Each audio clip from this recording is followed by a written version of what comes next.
Calon tunanganku berkhianat. Dia menikah diam-diam saat menjelang hari bahagia kami. Dan lebih parahnya lagi, pesta mewah itu digelar dengan uangku. Saking kesalnya, ku hancurkan pelaminan itu dengan mobil mewahku. Assalamualaikum warahmatullahi wabarakatuh. Halo Sobat Cerita Amira.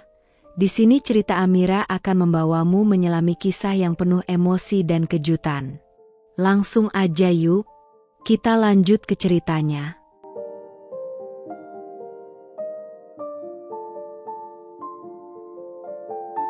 Hari itu, langit senja seolah sedang bersekongkol dengan takdir.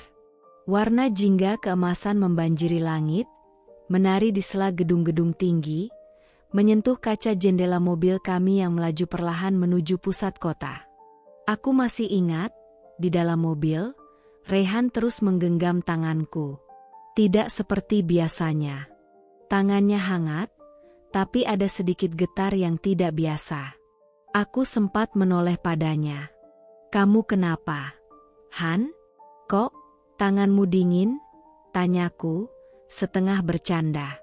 Reyhan hanya tertawa kecil, matanya menatap jalan. Tapi aku tahu, ada sesuatu yang ia sembunyikan. "Gak apa-apa, aku cuma deg-degan sedikit," jawabnya akhirnya. "Deg-degan? Memangnya kita mau ketemu siapa?"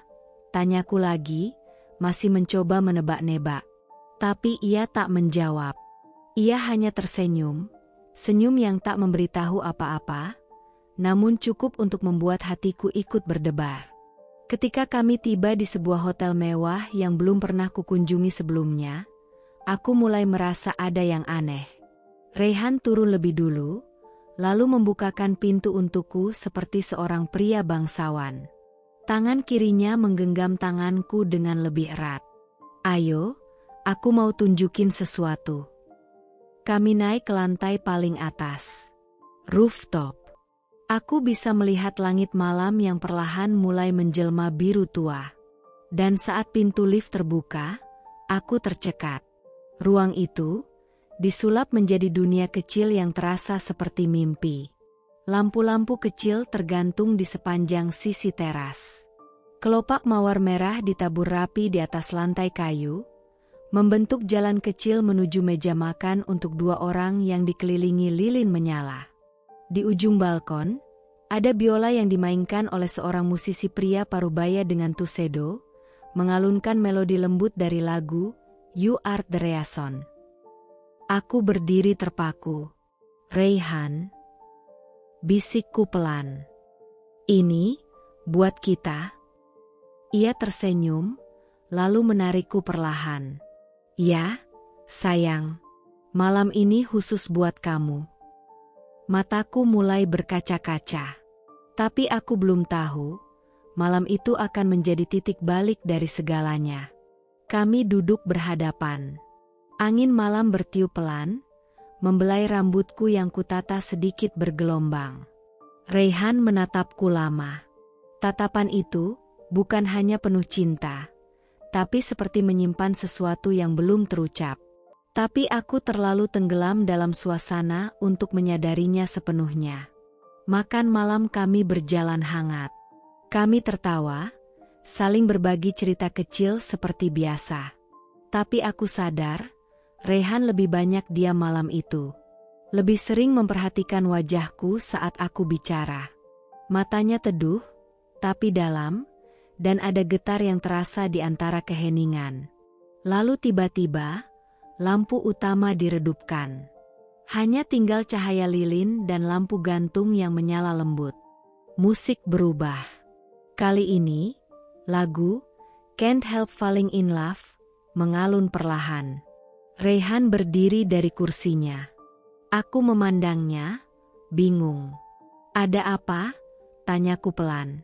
Ia tak menjawab. Ia hanya berjalan ke arahku, lalu tiba-tiba berlutut. Jantungku seakan berhenti berdetak. Waktu seperti melambat. Reyhan mengambil sesuatu dari dalam saku jasnya, sebuah kotak beludru kecil. Ia membukanya perlahan.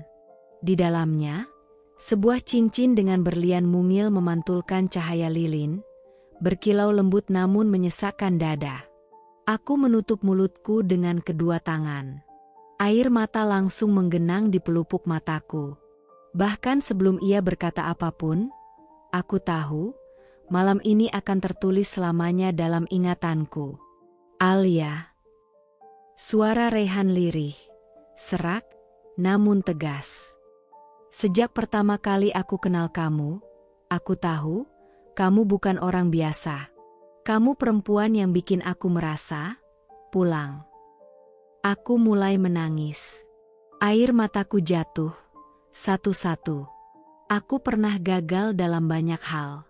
Tapi saat bersamamu, aku merasa diperbaiki, dikuatkan, disembuhkan. Ia menatap mataku, dalam dan penuh ketulusan. Aku nggak janji akan jadi laki-laki sempurna. Tapi aku janji akan terus belajar jadi yang terbaik untuk kamu. Aku menahan napas. Suara Rehan bergetar saat melanjutkan. Aku ingin bangun tiap pagi dengan kamu di sampingku. Dengar kamu cerita hal-hal kecil, peluk kamu saat kamu lelah, dan genggam tanganmu saat kamu takut. Ia mengangkat cincin itu. Alia, maukah kamu menikah denganku? Menjadi istriku, teman hidupku, dan cinta terakhirku. Selamanya. Aku tak sanggup berkata apa-apa. Tangisku pecah. Bukan karena sedih. Tapi karena aku percaya. Aku percaya pada Rehan. Aku percaya pada cinta ini. Dengan tangan gemetar, aku mengangguk sambil menangis. Iya, Rehan. Aku mau. Rehan tersenyum. Senyum paling lega dan tulus yang pernah kulihat darinya. Ia menyematkan cincin itu di jari manisku. Jari yang kini terasa berbeda. Lebih hangat. Lebih bermakna. Kupandangi cincin itu. Kecil, tapi mengandung dunia. Dunia yang aku dan Rehan pilih untuk bangun bersama. Pelayan datang membawa sebotol sparkling juice dan memotret kami. Tapi aku nyaris tak menyadarinya. Karena malam itu, hanya ada aku dan Rehan. Dalam pelukannya, aku tahu, aku bukan lagi hanya kekasihnya. Aku adalah calon istrinya. Dan untuk pertama kalinya dalam hidupku, aku merasa benar-benar dicintai. Setelah lamaran itu, hidupku seakan dipenuhi warna. Aku bangun setiap pagi dengan semangat baru, membayangkan hari di mana aku berjalan menuju pelaminan dengan gaun putih, dan Rehan menatapku di ujung altar dengan mata penuh cinta. Hari itu, pikirku, akan jadi puncak dari semua perjuangan kami. Tapi aku tidak tahu bahwa jalan menuju pernikahan bisa sesulit ini. Seminggu setelah lamaran, aku mulai menyusun daftar kebutuhan. Aku memang tipe perempuan yang perfeksionis dalam hal perencanaan. Terutama untuk hari besarku. Hari yang aku impikan sejak kecil. Aku pilih gedung pernikahan di pusat kota, gedung dengan langit-langit tinggi dan lampu kristal yang menggantung megah. Sudah kubooking tanggalnya, dengan DP nyaris 50 juta. Aku juga langsung pesan catering terkenal yang selalu jadi langganan artis.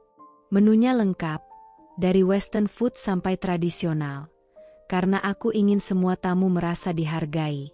Tak hanya itu, aku juga hubungi mua terkenal yang jadwalnya selalu penuh berbulan-bulan. Untung aku cepat. Ia mau mengosongkan satu hari khusus untukku, tentu saja dengan tarif puluhan juta. Baju pengantin, aku pilih dari butik impianku sejak SMA. Dengan rancangan khusus, gaun berlapis tule dan manik halus dari Prancis. Bahkan mobil pengantin, aku yang DP. Alia, yakin kamu mau DP semuanya sendiri? Tanya Rani, sahabatku, saat menemaniku fitting baju. Aku tersenyum, walau agak lelah. Iya, aku pengen semua lancar.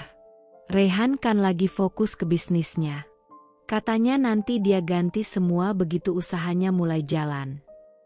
Rani menatapku dengan ekspresi ragu. Tapi ia tak berkata lebih. Dan aku memilih percaya. Setiap hari aku sibuk mengecek vendor satu persatu. Telepon tak pernah berhenti berdering. Ada yang konfirmasi tenda, ada yang minta revisi undangan, ada yang kirim daftar menu, bahkan ada juga vendor sound system yang batal sepihak, dan aku harus cari pengganti H30. Aku mulai sering tidur lewat tengah malam. Mataku sembab, wajahku pucat. Tapi aku tetap tersenyum setiap Raihan menelpon, walau hanya 5 menit. Sayang, maaf ya, aku belum bisa bantu banyak. Bisnis aku lagi dikejar deadline investor. Tapi aku janji, semuanya akan aku ganti, 100%, bahkan lebih, ucap Raihan di ujung telepon suatu malam. Aku terdiam sejenak, lalu menjawab pelan, "Gak apa-apa, Han. Aku ngerti kok. Aku kuat." Tapi dalam hati, aku mulai lelah. Di kalender, tinggal 27 hari menuju hari H. Dan aku sudah mengeluarkan hampir 300 juta dari tabunganku, uang hasil kerja bertahun-tahun, yang seharusnya jadi modal masa depan kami. Tapi demi cinta, aku keluarkan semuanya. Tanpa kontrak, tanpa jaminan. Hanya karena satu kalimat, aku akan ganti nanti setelah bisnis lancar. Dan meski aku mencoba yakin, entah kenapa, di malam yang sunyi itu, saat aku duduk sendiri di kamar dengan laptop penuh daftar pengeluaran, aku mulai merasa hampa. Apakah ini masih pernikahan impianku? Atau aku sedang membangun mimpi seorang diri, untuk 2 orang? Semakin dekat hari pernikahan, aku justru merasa semakin jauh dari orang yang akan kunikahi. Tadinya kupikir semua akan semakin indah menjelang hari bahagia kami. Aku membayangkan malam-malam dipenuhi obrolan hangat tentang rumah pertama, warna tirai yang cocok, nama anak yang kami sukai. Tapi kenyataannya, Raihan malah makin sulit dihubungi. Awalnya, aku masih bisa memaklumi. Ia bilang sedang sibuk menyelesaikan proyek besar demi modal hidup setelah menikah.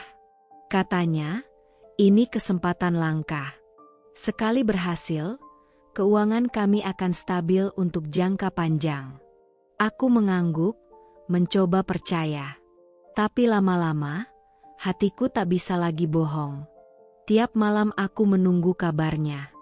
Kadang sampai tertidur dengan ponsel masih tergenggam. Bahkan bunyi notifikasi pun membuat jantungku berdegup. Tapi tidak, bukan dari Raihan. Hanya grup keluarga atau vendor yang menagih pelunasan. Sampai akhirnya, malam itu aku memberanikan diri menelpon.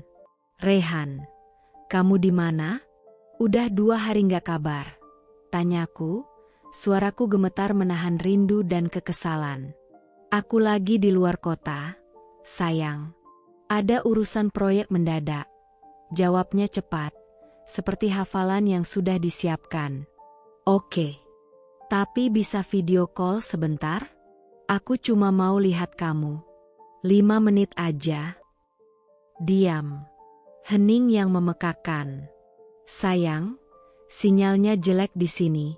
Aku juga lagi bareng tim. Gak enak kalau tiba-tiba buka video call," katanya akhirnya, suara datarnya menusuk perasaanku. Aku terdiam. Menelan ludah. Mencoba menerima alasan itu untuk kesekian kalinya. "Tapi kamu tahu nggak? Ini tinggal 12 hari, Han. Gedung udah harus lunas besok. Fotografer udah tanya rundown. Mama juga mulai nanya-nanya.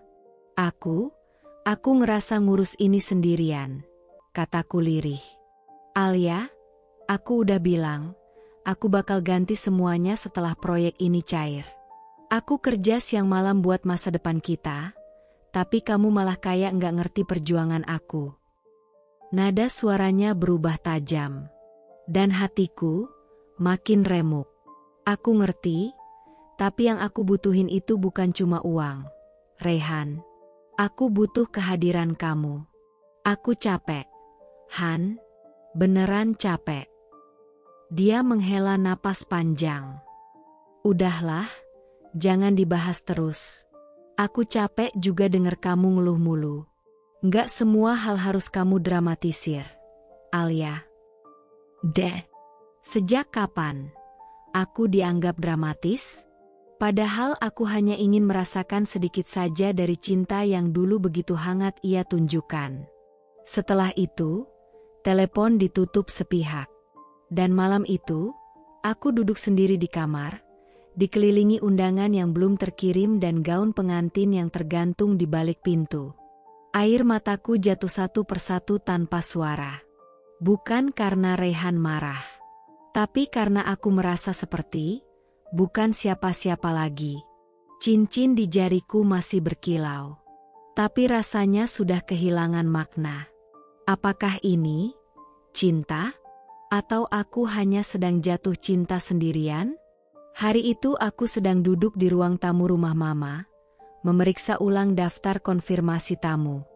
2 minggu lagi hari pernikahan, dan semuanya sudah seperti benang kusut.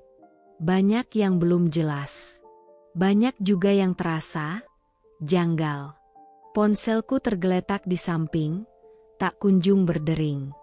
Pesan terakhirku pada Rehan belum dibalas sejak semalam. Han, kita harus bahas dekor sama MC. Mereka minta konsep acaranya lebih spesifik. Centang 2. Tapi abu-abu. Lagi-lagi. Aku menunduk, menyembunyikan kegelisahan di balik daftar nama tamu, saat suara langkah Tumi terdengar dari arah pintu. Elin, kamu sendiri? Suara itu familiar. Tenang, tapi mengandung sesuatu yang sulit dijelaskan. Aku menoleh dan mendapati Tante Rina berdiri di ambang pintu dengan mata tajam yang mengamatiku. Ia adalah adik dari almarhum ayahku, sosok yang dikenal lugas, tidak suka basa-basi, dan sangat peka terhadap sesuatu yang tak beres. Aku sudah merasa sejak kemarin, tatapannya selalu menyiratkan kegelisahan. Iya, Tante. Mama lagi ke pasar. Duduk yuk. Tante Rina masuk perlahan, duduk di sebelahku. Ia menatapku lama. Sangat lama, hingga aku merasa tak nyaman. Ada apa, Tante? Tanyaku akhirnya, mencoba tersenyum meski hatiku tak tenang. Ia tidak langsung menjawab.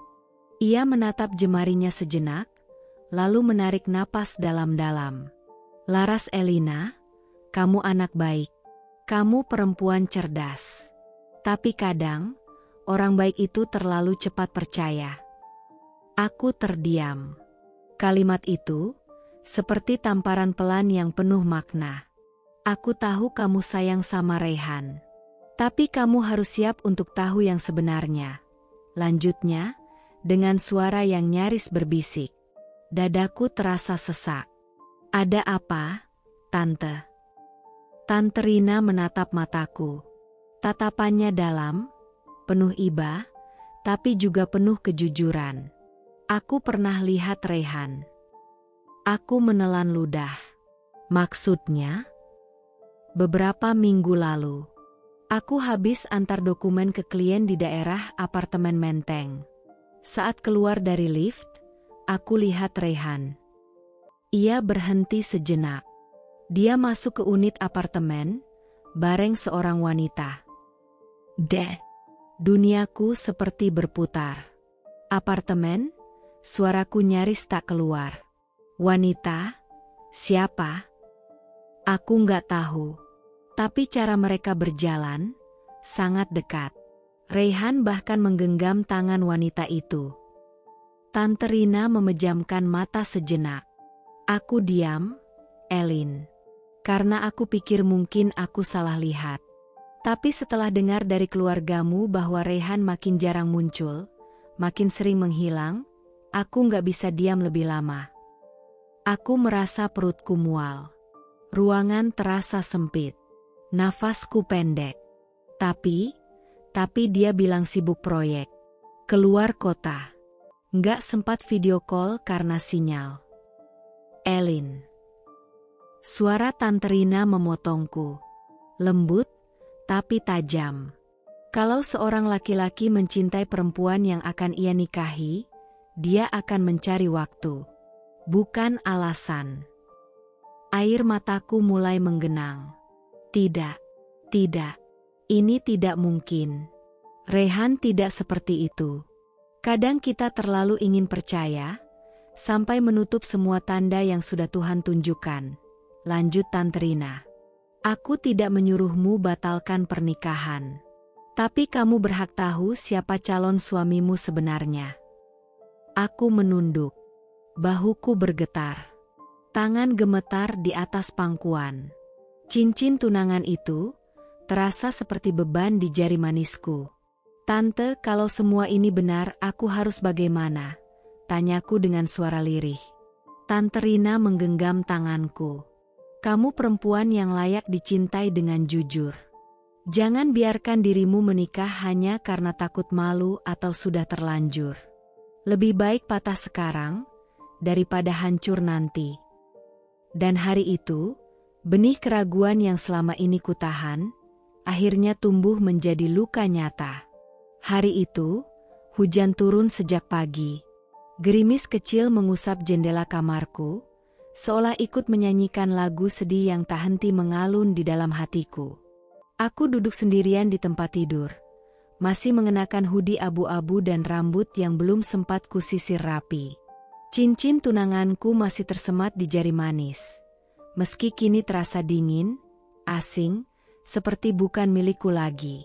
Sudah 2 hari sejak Tante Rina memberiku peringatan tentang Rehan. 2 hari aku mencoba menepis pikiran itu. 2 hari aku berusaha percaya bahwa semuanya hanyalah salah paham. Tapi malam tadi, mimpi buruk datang. Mimpi di mana aku berjalan di pelaminan, sendirian, tanpa Rehan di ujung altar. Pagi ini aku memutuskan membuka laptop. Aku ingin menghitung ulang semua pengeluaran. Sekadar memastikan bahwa aku masih waras.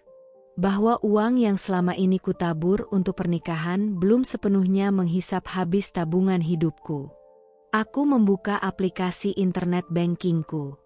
Kuketik password pelan-pelan, jari-jariku dingin. Saat halaman mutasi muncul, mataku mulai menyusuri deretan angka. Ratusan juta sudah keluar dalam bentuk cicilan vendor, DP dekor, down payment busana, catering. Tapi, ada satu transaksi yang membuatku berhenti. Dadaku langsung sesak. Tanggal 16 Juni. Pukul 3.12 dini hari. Transfer keluar, 12 juta rupiah. Tujuan, Intan Arista. Alisku mengerut. Intan Arista? Siapa itu? Aku berusaha mengingat-ingat. Tanggal itu, Rehan menginap di rumah. Ia bilang sedang lelah dan minta istirahat setelah seharian meeting. Aku masih ingat, malam itu ia tertidur di sampingku. Dan seperti biasa, dia bilang ingin pinjam ponselku sebentar untuk melihat email. Aku tak pikir macam-macam. Aku bahkan sempat tertidur lebih dulu. Dan sekarang, uang dari rekeningku terkirim ke nama perempuan yang sama sekali tak kukenal. Aku menggulir ke bawah. Ada 2 transfer lain, di hari berbeda. 8 juta rupiah. Lalu 5 juta rupiah. Semua ke nama yang sama. Semua di waktu-waktu yang mencurigakan. Semua menggunakan rekeningku sendiri. Tanganku mulai bergetar. Nafas tercekat. Kupandangi layar laptop itu dengan mata berkaca-kaca. Rasanya seperti ditampar kenyataan. Rehan, siapa Intan Arista? Aku tak ingin curiga. Tapi kali ini, semua bukti menampar logikaku dengan keras. Aku bukan sedang berprasangka. Aku sedang melihat angka, data, hitam di atas putih. Uangku mengalir ke nama yang mencurigakan. Dan Rehan tak pernah bilang apa-apa. Aku segera meraih ponsel. Kutekan nomor Raihan, tapi tak diangkat. Kucoba video call. Maaf, panggilan tidak dapat tersambung. Lagi-lagi, aku terduduk lemas di tepi ranjang. Mataku basah. Di luar, hujan mulai turun lebih deras, seperti menggantikan jerit dalam hatiku yang tak sempat keluar lewat suara. Raihan, kamu pinjam hatiku, mimpiku, dan semua tabunganku, tapi ternyata kamu juga pinjam kepercayaanku, untuk kau rusak pelan-pelan. Dan kini, untuk pertama kalinya, aku takut pada hari pernikahanku sendiri. H10 menuju pernikahanku. Rumah mama dipenuhi kertas, bunga plastik, sampel kain, dan bunyi notifikasi dari grup keluarga yang tak berhenti. Semua orang tampak sibuk dan semangat menyambut hari bahagiaku. Semua, kecuali aku. Aku masih menyimpan kegelisahan yang tak bisa kusebutkan pada siapapun. Tentang Raihan. Tentang transfer ke nama Intan Arista yang kutemukan 5 hari lalu. Tentang raut wajahnya yang makin jauh, makin asing, setiap kali kami berbicara, jika bicara. Tapi hari ini, kekhawatiranku naik ke level yang baru. Dan semuanya dimulai dari sebuah undangan.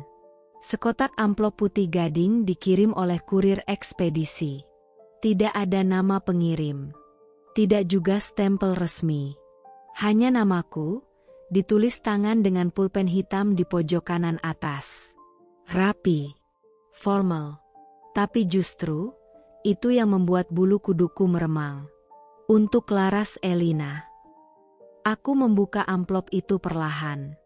Di dalamnya, selembar undangan pernikahan elegan. Kertasnya tebal, dengan embos emas dan pita satin. Sangat mewah. Nama pengantin dicetak besar-besar. Raihan Alfarizid Intan Arista. Waktu seperti berhenti. Aku nyaris menjatuhkan undangan itu dari tanganku. Tapi jari-jariku terlalu kaku untuk melepaskannya. Mataku menatap huruf-huruf itu berkali-kali. Berharap mungkin ini hanya tipuan mata, atau lelucon buruk dari seseorang yang tidak punya hati. Lokasi, Hotel Grand Luceria, Ballroom Diamond Hall. Tanggal, 23 Juli. Pukul 11 waktu Indonesia Barat. Aku membaca ulang. Tanggal itu, 2 hari sebelum pernikahanku dengan Raihan. Tubuhku mendadak dingin. Udara siang itu terasa seperti membeku di sekelilingku. Aku berdiri sambil memegangi pinggir meja, berusaha menahan tubuhku agar tidak roboh. Kupandangi lagi nama itu. Intan Arista. Nama yang sama dengan yang muncul di mutasi rekeningku. Nama yang belum pernah disebut Raihan, tapi kini justru berdampingan dengannya dalam undangan pernikahan mewah. Tanganku menggenggam undangan itu begitu keras, hingga kertasnya nyaris terlipat. Aku terduduk di kursi, napasku memburu. Aku ingin membanting ponsel, ingin menjerit, ingin Raihan ada di hadapanku sekarang, agar aku bisa menuntut jawaban. Tapi ia menghilang. Seperti biasa. Chatku hanya dibaca. Telepon tak diangkat. Video call tak dijawab. Aku menatap kaca jendela ruang tamu. Hujan turun tiba-tiba, deras. Seolah langit ikut menangis bersamaku. Dalam keheningan itu, satu suara berbisik dari dalam benakku, lirih namun menusuk. Kamu bukan lagi calon mempelai. Kamu hanya korban. Aku bangkit dengan gemetar. Kubuka lemari, kusobek kalender di dinding, kucoret tanggal 25 Juli, hari yang seharusnya jadi hari pernikahanku. Tapi apa aku akan diam? Menyerah? Menjadi bahan tertawaan? Tidak. Jika benar Raihan akan menikah dengan perempuan itu, aku akan datang ke pernikahan mereka. Bukan sebagai tamu, tapi sebagai kebenaran yang mereka coba sembunyikan. Hari itu, langit tampak mendung sejak pagi, seolah ikut menyesap keresahan dalam dadaku yang tak pernah benar-benar reda. Suasana rumah Mama masih ramai. Para tante sibuk mencoba kebaya, Mama menyiapkan daftar susunan keluarga untuk pelaminan, dan adik-adikku mengeluh soal baju seragam yang belum dijahit. Semua berjalan seolah sempurna, seolah pernikahan ini akan jadi cerita bahagia seperti di majalah. Tapi aku tahu, di balik segala yang terlihat rapi itu, ada sesuatu yang mulai retak. Dan hanya aku yang bisa merasakannya. Hari ini seharusnya hari technical meeting. Semua vendor berkumpul untuk gladi, memastikan tak ada kesalahan teknis di hari H ini, pertemuan terakhir yang paling penting. Semua sudah dijadwalkan, jam 10 pagi di Ballroom Citra Hotel, tempat kami akan menikah.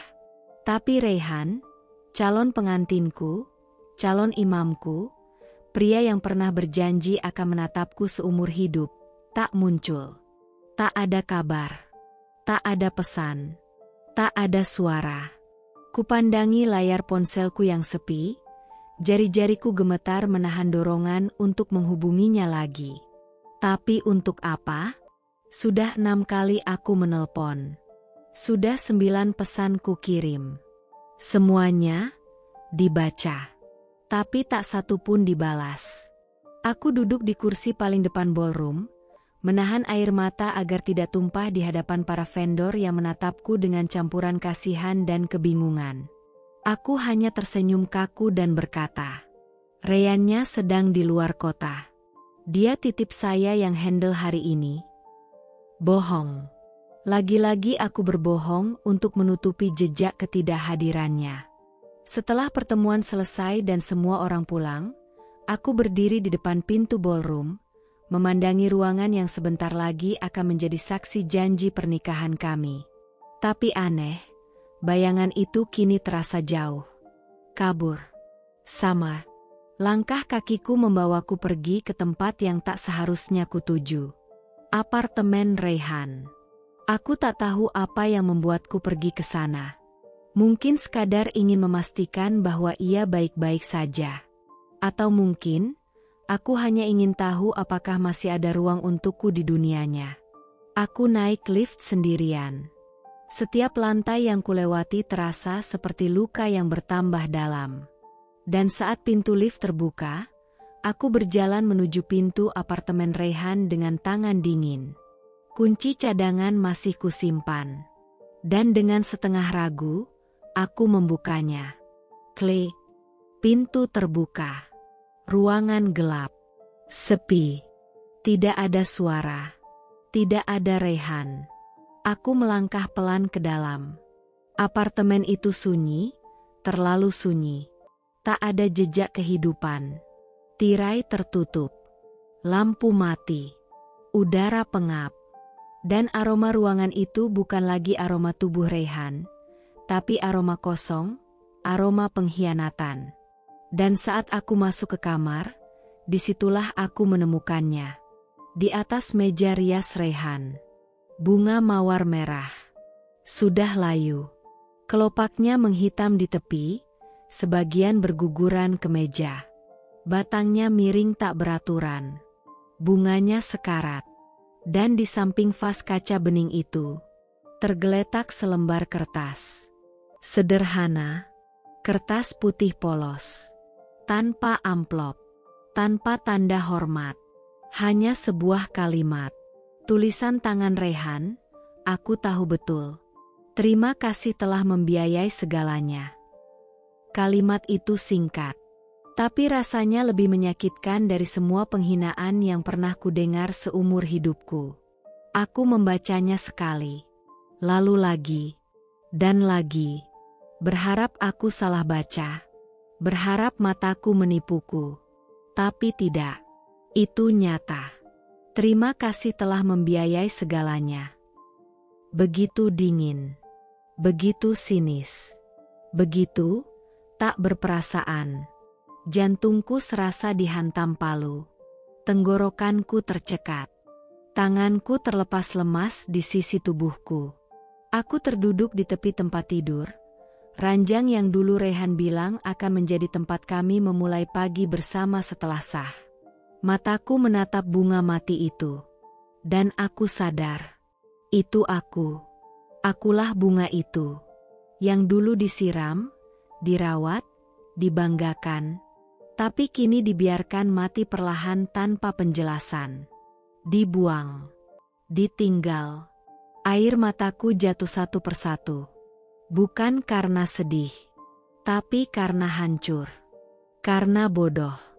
Karena aku mencintai seseorang yang bahkan tak cukup punya nyali untuk mengatakan bahwa dia pergi. Ia hanya meninggalkan catatan. Satu kalimat. Sebagai balasan dari cinta, pengorbanan, dan seluruh hidupku yang sudah kuberikan. Aku melihat sekeliling kamar itu. Baju Rehan sudah tak ada. Rak sepatu kosong. Hanya tersisa jaket lusuh di belakang pintu. Bahkan wangi parfumnya sudah tak tersisa. Dia pergi. Dan aku ditinggal. Bukan sebagai tunangan. Bukan sebagai kekasih. Tapi sebagai sponsor dari kebohongan panjang bernama cinta. Aku menggenggam nota itu. Kertasnya lemas. Tapi kalimatnya menyayat. Terima kasih telah membiayai segalanya. Dan malam itu, aku menatap pantulan diriku di cermin kamar Rehan.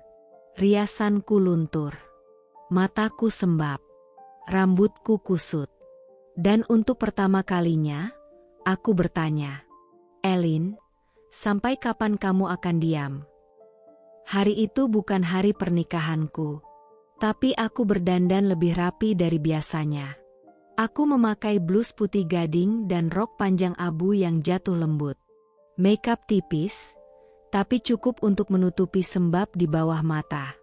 Rambutku disisir rapi, tak kusut seperti hari-hari terakhir sejak hidupku hancur pelan-pelan. Di tanganku, undangan mewah itu masih kusimpan. Undangan tanpa nama pengirim. Tapi dengan nama pengantin yang tertulis jelas, Rehan Alfarizid Intan Arista. Lokasi, Hotel Bintang 5 di pusat kota. Ballroom Diamond Hall.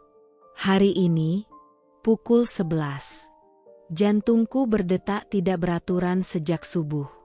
Beberapa kali aku berpikir untuk batal datang. Tapi rasa penasaran dan luka telah membentuk keberanian yang lain. Bukan keberanian untuk menang, tapi untuk tahu seberapa besar kebohongan yang telah Rehan tanam dalam hidupku. Dan mungkin untuk menatap wajah perempuan yang tega mengambil segalanya dariku. Aku tiba di hotel menjelang pukul 11. Parkiran penuh. Resepsionis sibuk. Tamu-tamu berlalu lalang dengan batik mewah dan kebaya indah. Semuanya tampak seperti pesta besar yang dirayakan dengan sukacita. Sementara aku melangkah seorang diri. Dada sesak. Nafas berat. Ketika aku membuka pintu ballroom, waktu seperti berhenti. Di ujung pelaminan, berdirilah dua sosok yang sangat kukenal. Rehan. Dengan jas putih gading. Senyum palsu. Wajah penuh percaya diri seperti tak ada dosa. Ia menyalami para tamu, tertawa ringan, seolah tak pernah menjatuhkan siapapun di belakangnya. Dan di sampingnya, Intan. Dengan gaun pengantin berkilau dan mahkota kecil di kepala. Aku menggigit bibir bawahku kuat-kuat. Seolah ingin memastikan bahwa ini bukan mimpi buruk, melainkan nyata. Intan. Bukan sekadar wanita lain, tapi sahabatku dulu. Teman sebangkuku di SMA. Yang tahu semua kisah cintaku. Yang pernah kubela saat dijauhi teman-teman karena gosip. Yang pernah menangis di pelukanku karena patah hati. Yang dulu bilang, "Kamu terlalu baik, Elin. Aku iri sama hidupmu." Dan kini, dia berdiri di pelaminanku yang tak pernah jadi milikku. Aku berdiri di antara tamu-tamu yang tak mengenalku, mencoba bernapas di ruangan yang mendadak sesak. Tanganku mengepal. Tapi tubuhku gemetar. Di atas pelaminan, Raihan menyuapi Intan dengan potongan kue kecil. Keduanya tertawa. Berfoto. Senyum mereka dipajang di layar LED besar dengan tulisan The New Beginning of Raihan O Intan. New Beginning? Apakah kebohongan yang mereka bangun di atas air mataku ini disebut awal baru? Aku ingin berteriak, tapi suaraku tercekat. Aku ingin menangis, tapi air mataku tak keluar. Mungkin hatiku terlalu hancur, sampai tak sanggup mengeluarkan air lagi. Tiba-tiba, mataku bertemu dengan mata Intan. Ia terdiam sepersekian detik. Lalu, ia tersenyum. Tipis, dingin, penuh kemenangan. Senyum seorang sahabat yang tega menusuk dari belakang. Saat itulah aku sadar, ini bukan hanya pengkhianatan dari kekasih, tapi juga dari orang yang pernah kupanggil saudari. Aku menunduk pelan. Langkahku mundur, keluar dari ruangan itu. Dan di ambang pintu ballroom, aku berjanji pada diriku sendiri. Aku akan bangkit. Bukan untuk menangis, tapi untuk menunjukkan pada mereka bahwa aku bisa berdiri lebih tinggi, meski mereka berdua menjatuhkanku sejatuh-jatuhnya. Aku duduk di dalam mobil dengan tangan yang masih gemetar. Nafasku pendek-pendek. Keringat dingin membasahi tengkuku meskipun AC menyala penuh. Suasana resepsi tadi terus berputar dalam pikiranku seperti adegan film yang menyiksa. Tawa Raihan, senyum sinis Intan, bunga, kue pengantin, kamera, dan wajahku yang nyaris runtuh di tengah ruangan mewah itu. Kupikir luka itu sudah cukup saat melihat mereka bersanding di pelaminan. Tapi ternyata, tusukan sebenarnya datang setelahnya.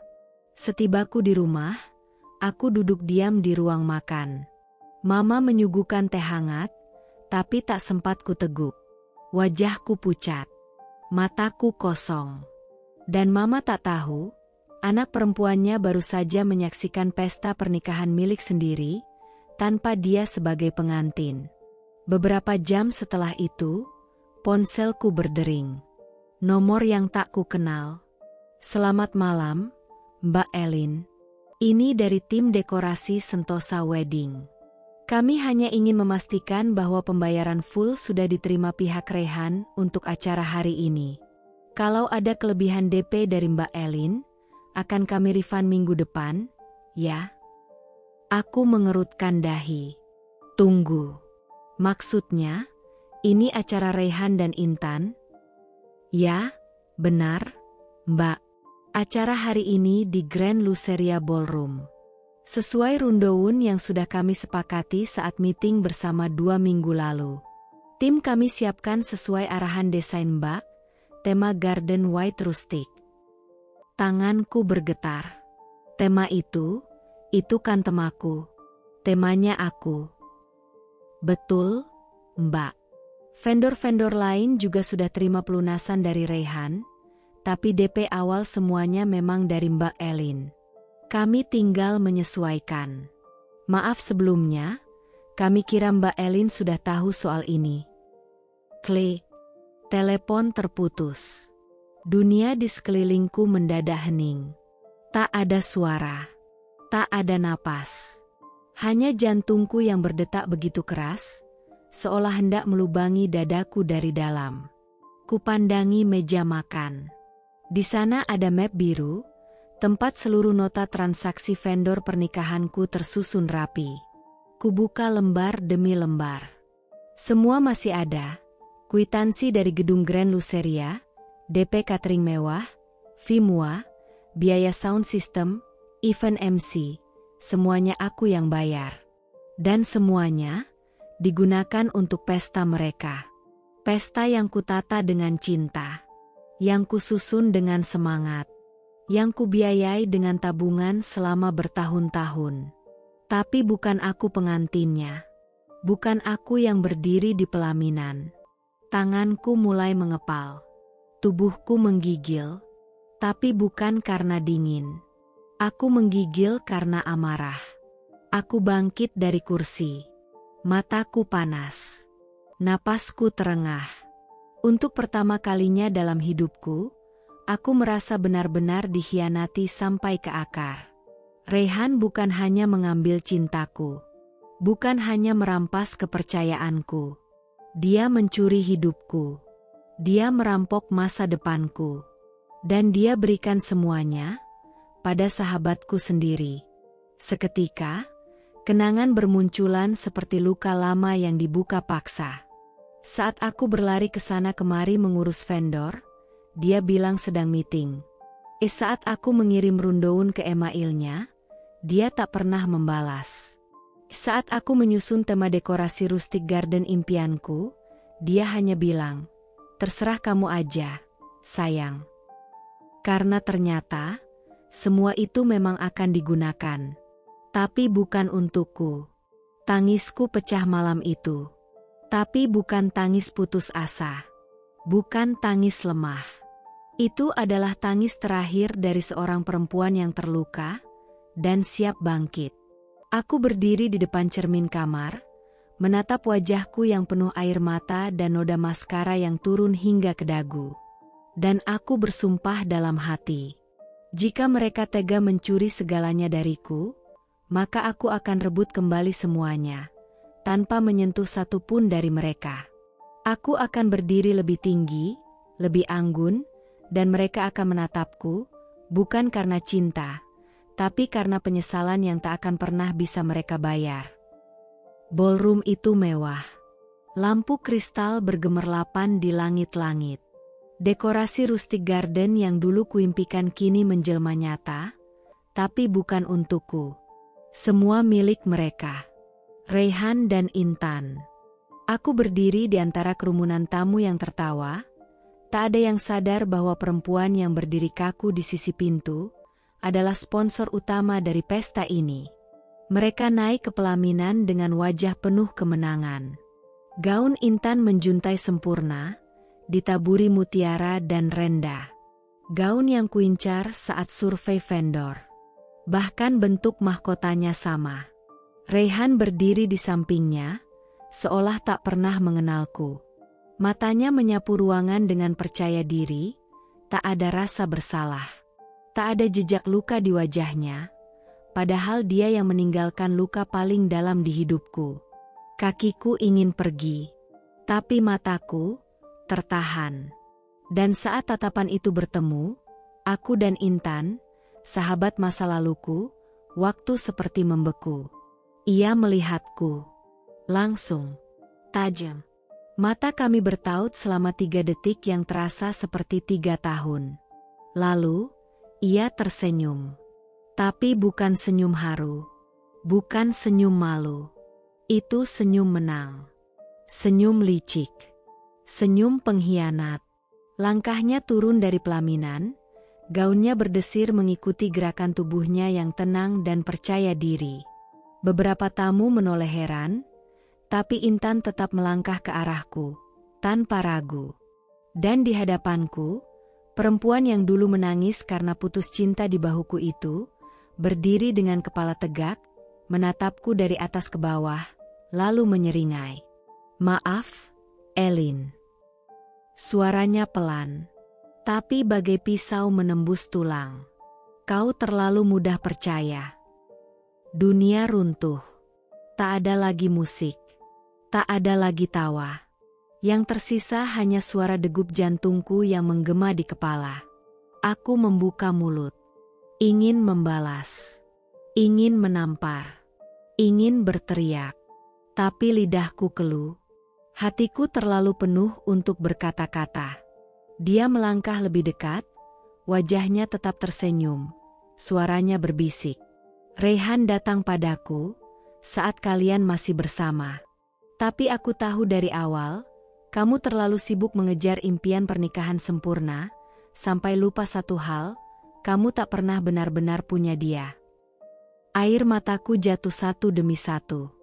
Bukan karena patah hati, tapi karena kenyataan bahwa aku dikhianati 2 kali. Oleh pria yang kupilih, dan oleh perempuan yang pernah kupeluk seperti saudari sendiri. Tiba-tiba, MC memanggil nama pengantin untuk sesi pemotongan kue. Intan melirik ke arah pelaminan, lalu menatapku lagi. Kau hebat, Elin. Terima kasih untuk semuanya. Terutama, pesta ini.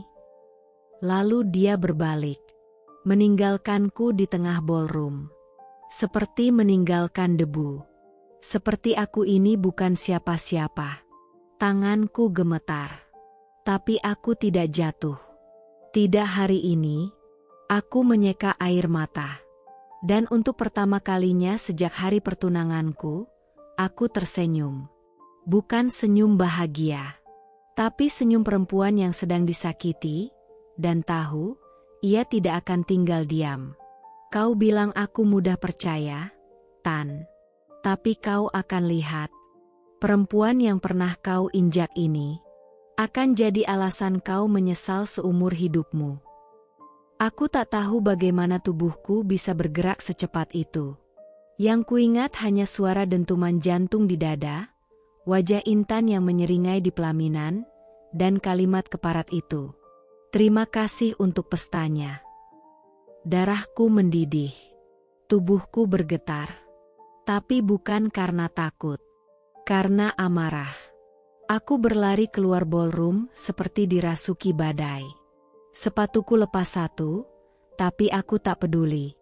Gaunku sobek di bagian samping, tapi aku terus berjalan cepat menyusuri lobi hotel. Aku tak mau menangis. Aku tak mau jatuh di tempat umum. Aku hanya ingin satu hal, menghancurkan mereka. Mobilku terparkir di ujung parkiran hotel. Sport car putih milikku, hasil dari jerih payah selama bertahun-tahun bekerja siang malam. Mobil yang katanya akan jadi kendaraan pengantin di hari bahagia kami. Lucu. Kini, mobil itu akan jadi saksi amarah seorang perempuan yang dikhianati habis-habisan. Kutarik pintu keras-keras. Kusentakkan tubuh ke dalam kursi pengemudi. Tanganku gemetar saat menyalakan mesin. Mataku nyalang. Nafasku memburu. Tapi kali ini, aku tak akan diam lagi. Aku tak akan jadi korban yang berdiri sopan di sudut ruangan, sambil menahan air mata. Cukup. Kupijak gas dalam-dalam. Ban menggeram. Mobilku melesat menuju gerbang samping ballroom, tempat pintu kaca terbuka lebar menuju panggung utama. Di sana, Intan dan Rehan berdiri, masih tersenyum, masih menerima tamu, masih berpura-pura hidup mereka sempurna. Braa, gerbang dekoratif yang penuh bunga mawar merah hancur berkeping-keping. Kursi-kursi tamu terlempar. Balon meledak. Suara teriakan panik bergema dari segala penjuru. Tamu-tamu berhamburan. Sound system mati mendadak. Anak-anak menangis. Ibu-ibu berteriak, "Astagfirullah." Mobilku berhenti tepat di depan pelaminan. Ban depan menyentuh ujung panggung yang dipenuhi kelopak bunga dan karpet putih. Aku buka pintu perlahan. Tumitku menyentak tanah dengan keras. Rambutku berantakan. Mataku merah. Nafasku masih tersengal. Seluruh ruangan menatapku. Rehan ternganga. Intan melangkah mundur dengan wajah pucat. Aku menaiki dua anak tangga panggung. Gaunku sobek, kakiku berdarah. Tapi aku berdiri tegak. Dan dengan suara paling lantang yang pernah keluar dari mulutku seumur hidup. Selamat menikah, pengkhianat. Suasana hening. Semua terdiam. Kamera berhenti merekam. Bahkan musik yang sempat hidup kembali, mati pelan-pelan. Terima kasih sudah pakai semua yang aku bayarin. Gedung ini, aku yang booking. Mua kamu, aku yang cari. Kursi-kursi ini, aku yang pesan. Bahkan MC yang tadi kalian bayar setengah mati, aku yang transfer DP-nya. Tanganku menunjuk wajah Rehan. Kau bukan suami. Kau penipu. Lalu kupalingkan wajah ke Intan. Dan kamu Kamu bukan sahabat. Kamu ular yang menjilati sambil menyuntik racun dari belakang. Intan mencoba bicara, "Elin, tolong. Ini." "Tutup mulutmu," seruku, suaraku bergetar tapi kuat. "Jangan berpura-pura. Aku tahu kalian bersama di belakangku. Aku tahu Rehan pakai uangku untuk belikan kamu cincin. Aku tahu kalian menyusun ini semua sejak lama. Kalian pikir aku akan diam? Akan menunduk dan pulang sambil menangis? Salah besar. Karena hari ini, aku bangkit. Dan kalian akan hidup dengan malu seumur hidup." Kuambil buket bunga di atas meja dekorasi dan kulemparkan ke lantai. "Ambil. Itu sisa dari pesta yang kalian curi dariku." Tanpa berkata apa-apa lagi, aku turun dari pelaminan, berjalan melewati tamu-tamu yang masih membeku seperti patung. Tak ada yang berani menyentuhku. Tak ada yang bersuara. Aku membuka pintu ballroom, cahaya luar menyilaukan wajahku. Dan tepat sebelum keluar, aku menoleh, memberikan tatapan terakhir. "Hari ini, kalian menang. Tapi jangan lupa, karma tak pernah absen. Dia cuma suka datang telat. Tapi sekali datang, dia tahu siapa yang harus dihancurkan duluan." Aku keluar dari tempat itu. Luka di kakiku makin terasa. Tapi entah kenapa, dadaku terasa lebih ringan. Aku tak kehilangan. Merekalah yang kehilangan aku. Langit sore mulai gelap ketika aku melangkah keluar dari hotel itu. Tanganku masih gemetar. Kakiku masih berdarah. Tapi jiwaku terasa ringan. Untuk pertama kalinya sejak bertunangan, aku bisa bernapas tanpa menahan sakit. Tanpa topeng. Tanpa pura-pura. Kupikir semua sudah selesai. Tapi ternyata belum. Langkah kakiku baru menapaki halaman depan ketika ku dengar suara teriakan dari belakang. "Elin, Elin." Suara itu, Rehan. Aku mempercepat langkah. Tapi langkah kaki pria itu lebih cepat. Dengan jas yang kini berantakan dan dasi setengah melorot, Rehan mengejarku ke pelataran parkir. Napasnya terengah-engah seperti anjing diburu kenyataan. Ia menarik lenganku. Kasar. "Kau gila, Elin. Kau hancurkan segalanya. Acara kami. Keluargaku. Nama baikku." Aku menoleh pelan. Mataku menatap tajam ke arahnya. Tak ada sisa cinta. Tak ada sisa iba. Yang tinggal hanya luka. Dan luka itu kini berbicara. Aku menepis tangannya dengan kekuatan yang tak pernah kusangka ku miliki. Tangannya terhempas ke samping. Langkahnya mundur satu. "Aku gila? Aku mendesis. Atau kamu yang lupa cara jadi manusia?" Rehan terdiam. Matanya berkedip. Seperti tak percaya aku bisa berkata sekeras itu. Tapi aku tak peduli. "Kau tahu berapa tahun aku mencintaimu? Berapa banyak yang kukorbankan? Berapa banyak waktu, uang, harga diri yang kubiarkan kamu injak hanya karena aku percaya kamu akan menikahiku dengan tulus. Tapi apa yang kamu lakukan? Kau tidur di rumahku, makan dari uangku, pakai ATM-ku, pakai nama baikku untuk booking semua vendor, lalu kau nikahi sahabatku dengan semua itu." Nafasku mulai tercekat. Tapi aku tak ingin berhenti. Suara dalam dadaku, yang selama ini diam, akhirnya keluar. "Kau pikir aku akan diam? Akan menangis di pojok ruangan dan bilang, 'Ya sudah, mungkin belum jodoh.' Tidak, Rehan. Aku bukan perempuan selemah itu. Kau yang memancing amarahku. Kau yang menusuk jantungku. Dan mulai hari ini, kau akan tahu artinya kehilangan." Matanya membelalak. Napasnya memburu. "Aku akan hidup, Rehan. Lebih tinggi, lebih hebat, Dan lebih disorot daripada semua pesta konyol kalian hari ini. Dan kau akan selalu dilihat sebagai laki-laki yang menikah karena disponsori mantan tunangannya sendiri. Aku mendekatkan wajahku ke telinganya, berbisik pelan tapi menggigit. Selamat, Rayhan. Kau bukan laki-laki.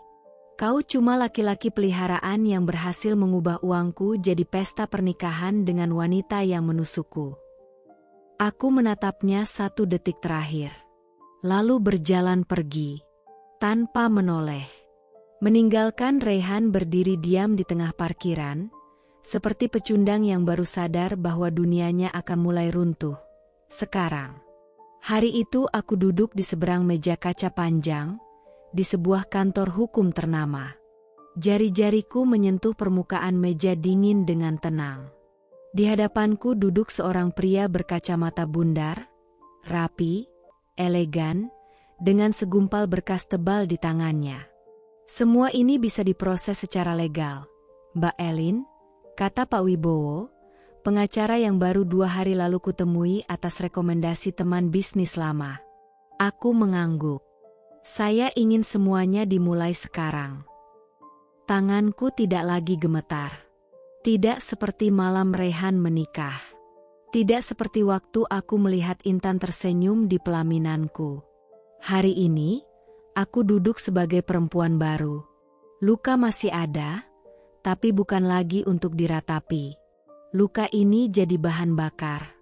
Vendor-vendor itu semua atas namaku. Booking atas rekeningku. Kontrak atas identitasku. Maka aku berhak mencabut semuanya. Pak Wibowo mengangguk serius. Dan Mbak punya bukti pembayaran untuk semua.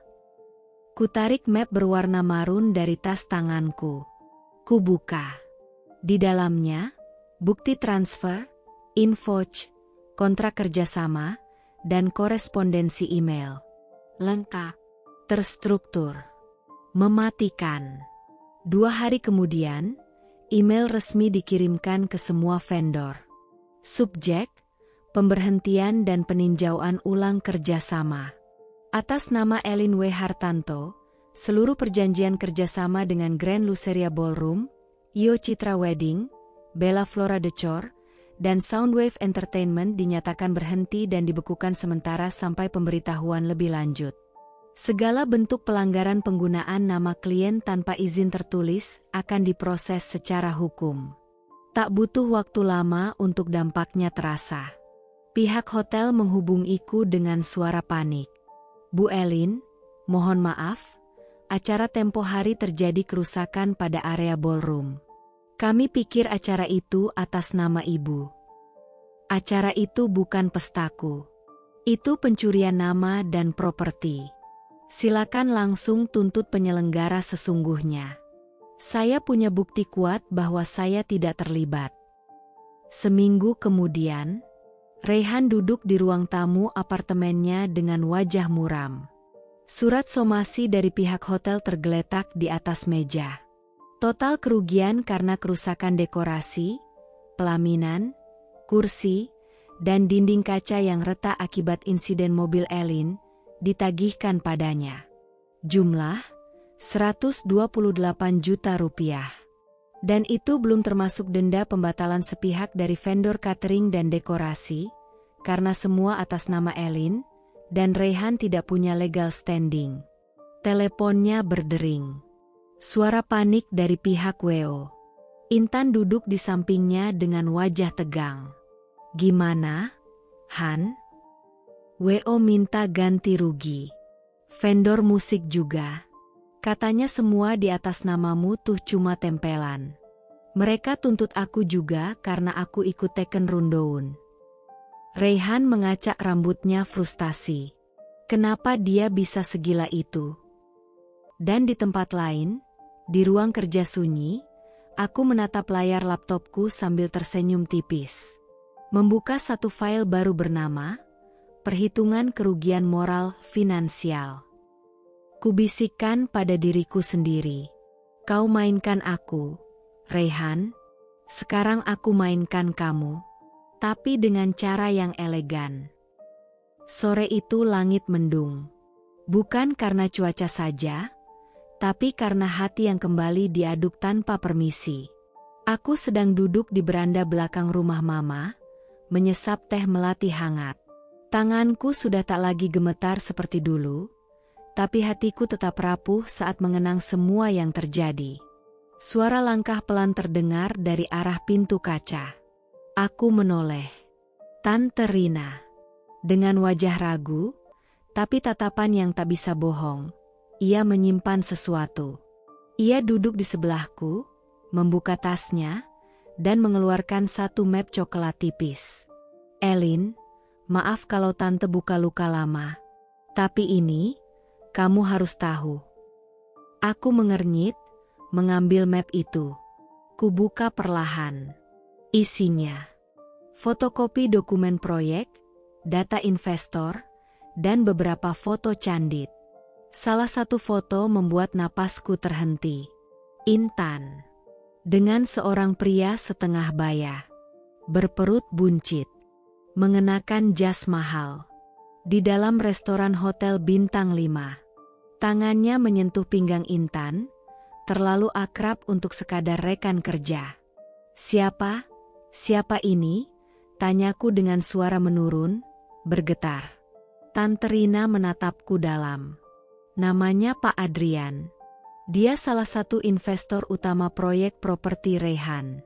Pemilik dana paling besar.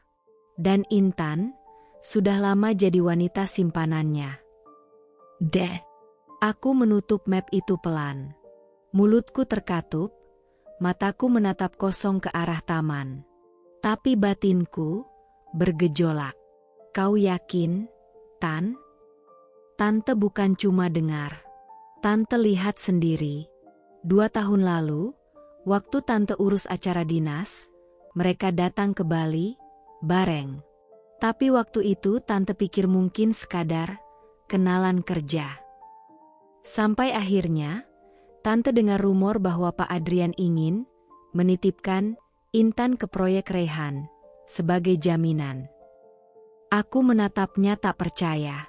Tapi dalam hati, semua kepingan mulai menyatu. Jadi, Reyhan menikahi Intan bukan karena cinta. Tante Rina menarik napas panjang. Reyhan terlilit utang proyek. Dana operasional macet. Dan satu-satunya cara agar Pak Adrian tetap mendanai proyeknya, ya, menikahi Intan. Intan, bukan istri. Dia alat. Dan Reyhan, dijebak dalam permainan yang lebih besar. Aku terdiam. Tanganku mengepal di atas paha. Jadi selama ini, cinta palsu yang mereka pamerkan di pelaminan itu, bukan tentang cinta sama sekali. Reyhan kehilangan kebebasannya. Intan menyerahkan dirinya demi status. Dan aku korban dari ambisi mereka. Kau terlalu mudah percaya, Elin. Suara Intan di pelaminan kembali terngiang. Tapi kini, suaranya tak setajam dulu. Tak semenikam dulu. Karena ternyata, di balik senyum menangnya, Intan hanya boneka. Reyhan hanya pion. Dan aku, mungkin satu-satunya orang yang masih punya kendali atas hidupku. Aku menatap langit yang mulai gerimis. Tapi bibirku tersenyum. Kalau begitu, ini belum selesai. Tante Rina memandangku. Kamu mau balas? Aku menoleh, tajam. Tapi bukan penuh dendam. Penuh perhitungan. Aku mau pastikan bahwa mereka berdua tahu rasanya jadi alat, jadi korban. Dan aku akan pastikan semua orang tahu siapa sebenarnya yang paling lemah di antara kami. Aku duduk sendirian di ruang kerja kecilku malam itu. Hanya ditemani cahaya monitor dan detak jarum jam dinding yang terasa lebih nyaring dari biasanya. Tanganku gemetar, tapi bukan karena takut. Karena sebentar lagi, dunia akan tahu siapa Reyhan dan Intan sebenarnya. Di layar laptopku, video berdurasi 2 menit 43 detik itu sudah siap. Bukan editan. Bukan gosip, tapi rekaman asli, hasil kiriman seorang rekan lama dari vendor dekorasi, yang diam-diam merekam percakapan mereka saat technical meeting terakhir, beberapa hari sebelum pernikahan itu. Kamera tersembunyi. Suara jelas. Wajah Reyhan dan Intan tak bisa dibantah. Aku tekan tombol play sekali lagi untuk memastikan. Kamera film video dimulai. Reyhan duduk santai dengan kemeja putih, Intan di sampingnya dengan gaun sederhana. Mereka berbicara tanpa sadar sedang direkam. Reyhan, udahlah, Tan. Yang penting kita sah dulu. Soal Elin, nanti juga dia terima kenyataan. Intan, kamu yakin dia nggak bakal nyari-nyari? Bukannya semua atas nama dia? Reyhan tertawa. Dia terlalu baik. Terlalu cinta. Percaya sama aku buta. Lagian, bukankah ini memang rencana sejak awal? Intan menyeringai. Makasih, ya, sayang.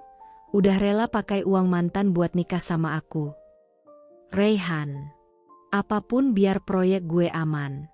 Daripada gagal gara-gara investor marah, mending gue ngorbanin satu Elin.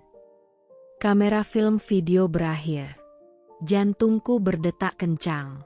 Tapi kali ini bukan karena sedih. Karena ini momen yang kutunggu. Aku membuka akun TikTok anonim yang sempat kubuat saat masa-masa trauma. Namanya Perempuan Terluka. Tanpa wajah. Tanpa identitas. Hanya suara narasi dan potongan-potongan video. Aku unggah video itu dengan caption, "Beginilah cara Reyhana Intan merayakan cinta, dengan uang, pengkhianatan, dan kebohongan. Nikmati pestanya, tapi lihat juga siapa yang mereka injak." Dalam 3 jam, videonya viral. 50k views. 100k views. Komentar meledak. Balon ucapan, astaga, ini kejam banget. Balon ucapan, fix cowoknya parasit, ceweknya ular. Balon ucapan, pakai uang mantan buat nikah, mentalnya apa nggak malu? Balon ucapan, Elin kalau kamu baca ini, kamu kuat banget. Dalam waktu 24 jam, akun Perempuan Terluka tembus 1 juta followers. Media mulai meliput. Influencer gosip ikut membahas. Netizen jadi detektif dadakan. Mereka temukan bukti bahwa vendor, lokasi, bahkan gaun yang dipakai Intan, semua cocok dengan info yang dulu sempat kubagikan secara halus lewat unggahan sebelumnya. Dan yang paling menyakitkan bagi Reyhan dan Intan, nama mereka viral bukan karena cinta, tapi karena aib. Di sisi lain, Reyhan duduk di ruang kerja, wajahnya pucat. Ponselnya tak berhenti berdering. Pihak investor bertanya soal reputasi buruk. Calon klien membatalkan kerjasama. Kantornya didemo netizen. Sementara Intan menutup diri, menangis di pojok apartemen. Komentar jahat membanjiri akun Instagramnya. Balon ucapan, jadi pelakor modal duit mantan? Keren banget ya. Balon ucapan, beauty tanpa brain and tanpa hati. Dan aku duduk di balkon malam itu, menatap bintang, menyeka sisa air mata dari pipi. Kalian mulai ini semua, tapi biar aku yang akhiri. Dengan elegan, dengan bukti, dan dengan seluruh dunia yang jadi saksi. Kantor Reyhan yang dulunya megah, penuh pajangan plakat penghargaan dan lukisan abstrak mahal, kini hanya dipenuhi suara kipas angin tua dan tumpukan berkas utang. Satu persatu, meja ditinggalkan. Satu persatu, kursi menjadi kosong. Bahkan satpam depan pun tak terlihat sejak kemarin. Investor mundur. Proyek dibatalkan.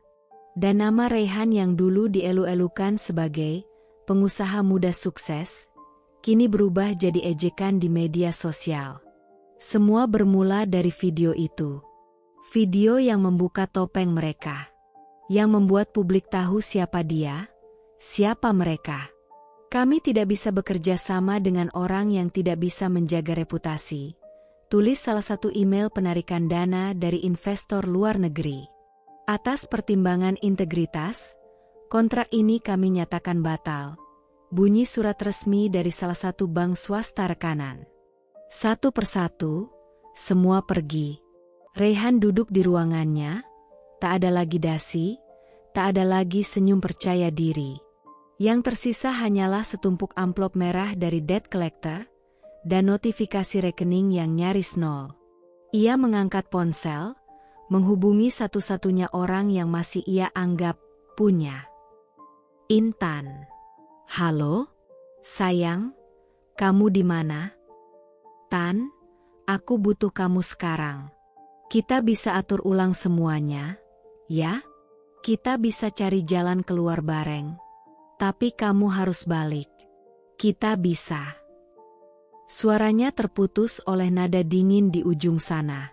Reyhan, kamu bukan lagi investasi yang menguntungkan. Dan aku tidak tinggal dengan orang yang tak punya masa depan. Klik. Telepon terputus. Beberapa hari kemudian, Reyhan menerima email notifikasi dari aplikasi perbankan. Saldo rekening utama, 0 rupiah. Tabungan kedua, hanya tersisa 248.000 rupiah. Dan dari mutasi terakhir, terlihat bahwa seseorang menarik tunai besar-besaran dari ATM luar kota. Bandung. Intan. Wanita yang dulu ia nikahi dengan uang mantan tunangan. Kini kabur dengan sisa hidupnya. Ia terduduk di lantai. Napasnya berat. Dunia gelap. Ia mencoba menelepon lagi, tapi Intan tak bisa dihubungi. Akhirnya, ia membuka akun media sosialnya sendiri. Dan seperti menabur garam di luka terbuka, kolom komentarnya dipenuhi hujatan. Balon ucapan, mana yang katanya cinta sejati. Balon ucapan, dulu nikah modal mantan. Sekarang ditinggal juga. Balon ucapan, yah, karma datangnya lewat Intan juga ternyata. Di sisi lain kota, aku duduk di sebuah coffee shop kecil. Ponselku bergetar, teman lamaku mengirimkan tangkapan layar. Foto Reyhan tersebar di sebuah forum komunitas, terlihat lusuh, duduk di warung kopi kecil dekat kantor kecamatan. Tak ada dasi, tak ada mobil sport, tak ada Intan, tak ada gengsi. Yang tersisa hanya kesepian. Aku menghela napas pelan. Kau bilang aku akan kehilangan segalanya, Reyhan. Tapi ternyata, kaulah yang tak punya apa-apa sekarang. Dan aku tidak bangga. Tapi aku lega, karena semesta masih adil. Hari itu, langit di kota baru menyambutku dengan mendung tipis.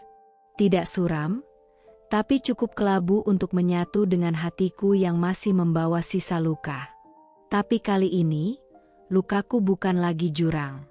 Ia adalah bekas tempur. Dan aku, perempuan yang selamat dari badai. Aku turun dari mobil kecil yang kupakai selama 2 bulan terakhir.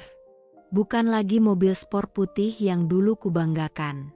Tapi kendaraan ini adalah simbol kehidupan baru. Sederhana, tapi kupilih sendiri. Tanpa beban. Tanpa Reyhan. Tanpa bayang-bayang siapapun. Di hadapanku berdiri bangunan 2 lantai bercat krem lembut dengan jendela besar di bagian depan. Masih polos. Masih kosong. Tapi dalam benakku, aku sudah melihatnya penuh warna. Rak-rak elegan. Gaun-gaun rancangan sendiri. Dan senyum pelanggan perempuan yang keluar dari butikku dengan rasa percaya diri utuh. Selamat pagi, Bu Elin. Seorang tukang cat menyapaku, mengangkat kuas dan tersenyum. Aku balas anggukan. Pagi, Pak. Hari ini kita mulai, ya? Toko ini harus hidup dalam 2 minggu. Siap, Bu. Kalau lihat semangat Ibu, saya yakin bisa selesai lebih cepat. Aku tersenyum. Senyum kecil, tapi tulus. Dulu aku bangun bisnis karena ingin membanggakan pasangan. Sekarang, aku bangun bisnis ini untuk membanggakan diriku sendiri. 2 minggu kemudian, pembukaan butik Lara Woman di kota ini hanya dihadiri segelintir tamu. Tak ada kembang api, tak ada influencer. Tapi saat aku berdiri di depan pintu kaca yang baru dibersihkan, mengenakan blus putih dan celana bahan elegan, seorang gadis kecil berlari ke arahku sambil berteriak. Mbak Elin yang di TikTok, ya? Aku terkekeh. Kamu lihat videoku? Iya. Mamaku bilang Mbak keren. Dulu disakiti, sekarang buka usaha. Katanya Mbak kayak ibu singa. Aku berjongkok, menatap matanya. Kamu tahu, kalau ibumu bilang begitu, berarti dia juga perempuan kuat. Iya, makanya dia mau beli baju di sini. Hatiku hangat. Tak perlu banyak pelanggan hari itu. Karena satu hal ku percaya sekarang. Semua yang baik akan datang saat waktunya. Asal aku terus berjalan. Asal aku tidak menyerah. Malamnya, aku menutup toko sendiri. Aku berdiri di depan kaca, memandangi pantulan diriku. Dulu, perempuan itu hancur karena cinta. Sekarang, ia hidup karena harapan. Aku membisik pada diriku sendiri. Elin, kamu pernah dipermainkan. Pernah dipermalukan. Tapi sekarang, kamu tidak hanya bangkit. Kamu berdiri. Kamu melangkah. Dan kamu akan berlari lebih jauh daripada yang pernah mereka bayangkan. Dan aku tahu, ini belum akhir. Tapi inilah titik awal yang sebenarnya. Bukan untuk membalas, tapi untuk membuktikan, perempuan terluka bisa menjadi perempuan terhebat. Hari itu langit biru cerah, seperti menyambut lembaran baru dalam hidupku. Sudah 3 bulan sejak butikku dibuka. Meskipun belum besar, tapi pelanggan mulai datang satu persatu. Tak sedikit dari mereka datang bukan hanya untuk berbelanja, tapi untuk bertukar cerita. Cerita tentang luka dan bangkit kembali. Aku sedang menyusun katalog baru ketika suara bel pintu depan berdenting. Ting, tong. Aku tutup dulu ya, Mbak Nia, ujarku pada stafku. Dia mengangguk dan menuju pintu belakang. Aku melangkah ke area depan butik, siap menyambut pelanggan terakhir hari itu, tapi langkahku terhenti seketika. Itu dia. Rehan. Berdiri di balik kaca pintu, dengan kemeja lusuh, celana yang sudah memudar warnanya, dan ransel tua di punggungnya. Tak ada senyum percaya diri. Tak ada aroma parfum mahal. Yang ada hanya mata sembab dan bahu yang merosot seperti kehilangan arah. Aku membuka pintu perlahan. Lin. Suaranya serak. Pelan. Penuh beban. Maafkan aku. Aku tahu aku tak pantas datang ke sini. Tapi, aku butuh bicara. Aku diam. Menatapnya dari ujung rambut hingga kaki. Laki-laki yang dulu meninggalkanku dengan senyum bangga, kini datang seperti pengemis tanpa tempat pulang. Aku tak tahu Intan seperti itu, Lin. Aku pikir dia tulus. Tapi dia kabur. Dia bawa semua uangku. Bahkan apartemen itu sudah atas namanya. Aku bodoh. Aku tertawa. Kecil, ringan, tapi tajam. Tawa yang tak lagi pahit. Tawa yang sudah sembuh. Jadi kau datang ke sini untuk apa, Rehan? Minta dikasihani? Ia menggeleng cepat. Tidak. Aku cuma butuh kamu tahu. Semua yang terjadi, aku menyesal. Kalau waktu bisa diulang. Tapi sayangnya tidak bisa, potongku tegas. Waktu tidak bisa kau tarik. Luka tidak bisa kau hapus semudah itu. Ia menunduk. Suaranya pelan seperti bisikan. Kau masih benci aku. Aku menatapnya dalam. Tapi yang kulihat bukan lagi cinta. Bukan juga benci. Hanya kosong. Karena aku sudah melewati masa itu. Tidak, Raihan. Aku tidak membencimu lagi. Karena untuk membenci, aku harus menyisakan ruang untukmu di hatiku. Dan sekarang, ruang itu sudah terisi oleh sesuatu yang lebih berharga, harga diriku. Ia terdiam. Dan soal Intan, aku menyeringai kecil. Jangan khawatir. Aku tahu sekarang, kau memang tak pantas untuk siapapun. Sederhana, tegas, menyentak. Ia tertegun. Bibirnya bergerak, ingin bicara lagi, tapi tak ada suara yang keluar. Air matanya menggantung. Tapi aku tak tersentuh. Pergilah, Raihan. Sebelum kamu makin kehilangan apapun yang tersisa dari dirimu. Kupalingkan badan. Kembali ke dalam butik. Membiarkan pintu tertutup otomatis di belakangku, menutup masa lalu yang pernah kubuka terlalu lebar. Dari kaca, aku melihat siluetnya berdiri sebentar, lalu perlahan berjalan menjauh. Dan untuk pertama kalinya, aku merasa menang. Bukan karena dia jatuh, tapi karena aku berdiri. Sendiri, tapi utuh. Hari itu, udara pagi terasa hangat di studio TV nasional. Aku duduk di ruang tunggu make up, mengenakan blazer krem dan celana high waist putih gading. Rambutku disanggul sederhana, make up flawless, dan di leherku menggantung bros kecil bertuliskan inisial, IU. Elin Wardhana. Bukan lagi korban pengkhianatan, tapi simbol perempuan yang bangkit dari reruntuhan. Seorang kru TV menghampiriku, tersenyum ramah. Mbak Elin, siap-siap ya. Segmen Wanita Hebat Indonesia, mulai 10 menit lagi. Semua tim antusias banget hari ini. Aku tersenyum. Terima kasih. Saya juga. Mataku menatap ke arah cermin. Refleksi perempuan yang dulu menangis di atas lantai, kini duduk di kursi narasumber, dengan seluruh negeri siap mendengar kisahnya. Semua butuh waktu. Tapi luka bisa jadi panggung, jika kita berani berdiri. Di tempat lain, di ujung gang sempit sebuah kota satelit, seorang pria turun dari mobil tua berwarna perak kusam. Jaket kulitnya sudah mengelupas.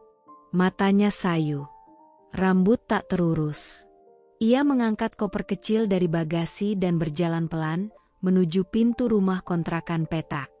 Sebelum sempat mengetuk, pintu terbuka. Seorang ibu-ibu keluar sambil menyilangkan tangan di dada. Maaf ya, Mas Raihan. Bapak kontrakan minta kunci dikembalikan hari ini juga. Sudah 2 bulan gak bayar. Bu, saya janji minggu depan saya lunasi. Raihan memelas.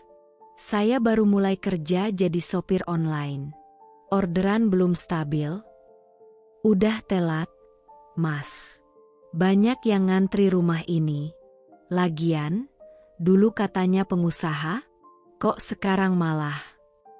Ibu itu tak melanjutkan. Tapi kalimatnya cukup menyayat. Raihan hanya bisa menunduk, menghela napas, mengangkat koper, dan meninggalkan tempat yang bahkan tak bisa ia sebut rumah. Di dalam mobilnya yang reot, Raihan membuka ponsel.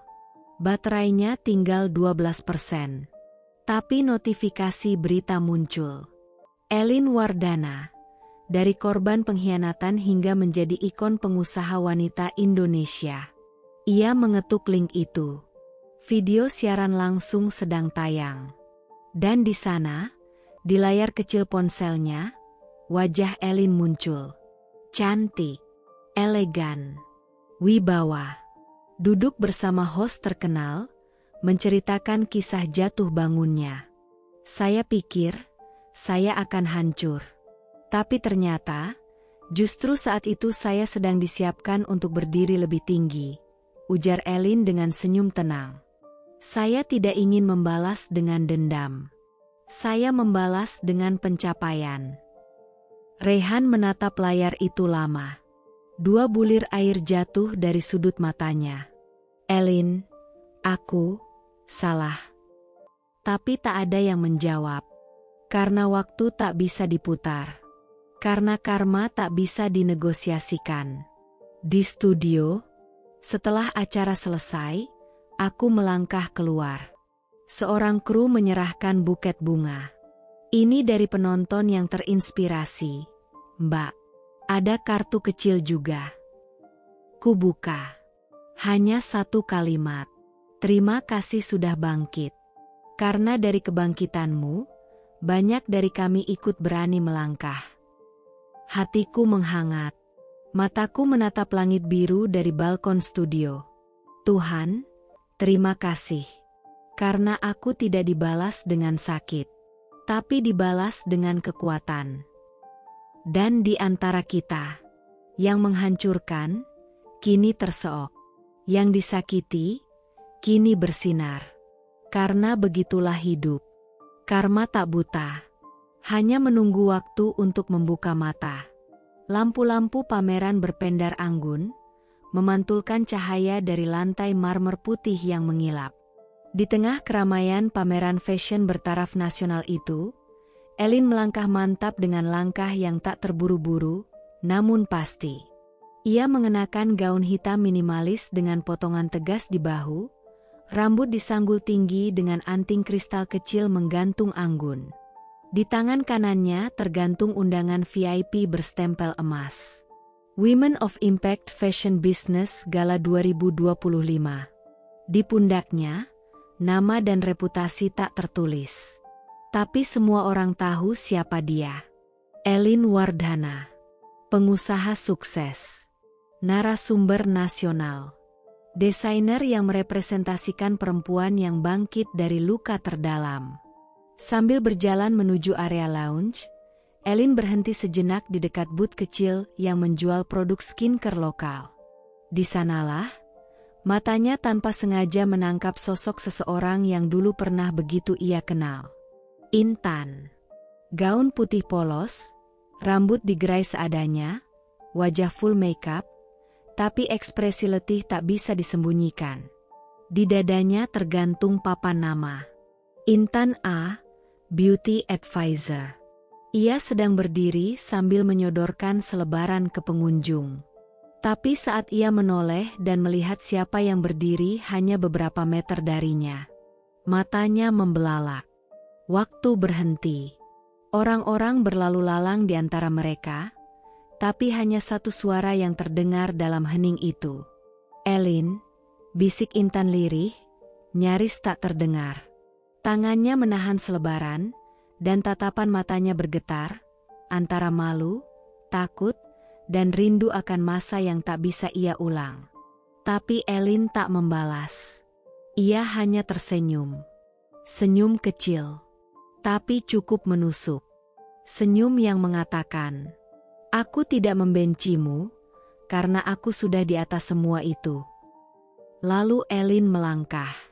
Anggun, tegap, melewati Intan begitu saja, seperti angin musim dingin yang menyapa tanpa menyentuh.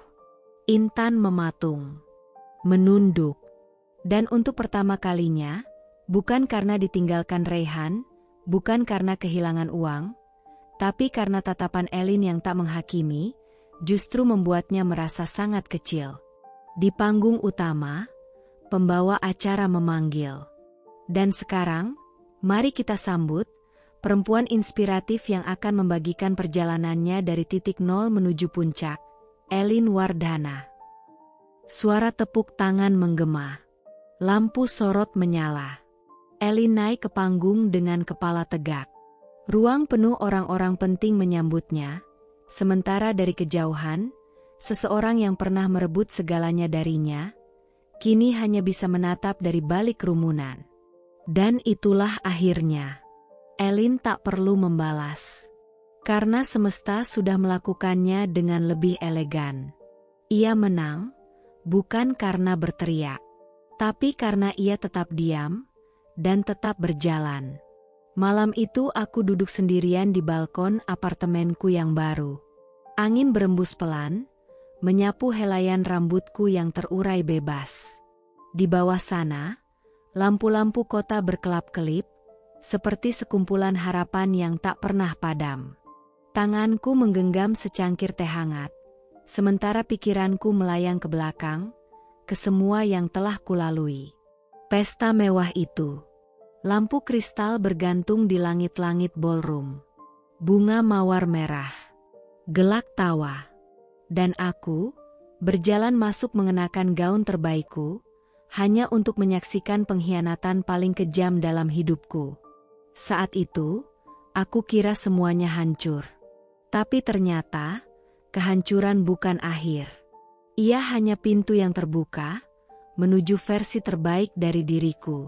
Pesta mewahmu adalah awal kehancuranku, bisikku pada langit. Tapi kehancuranku adalah batu loncatan untuk masa depanku. Aku mengingat wajah Raihan, yang kini menyetir mobil orang lain demi sesuap nasi.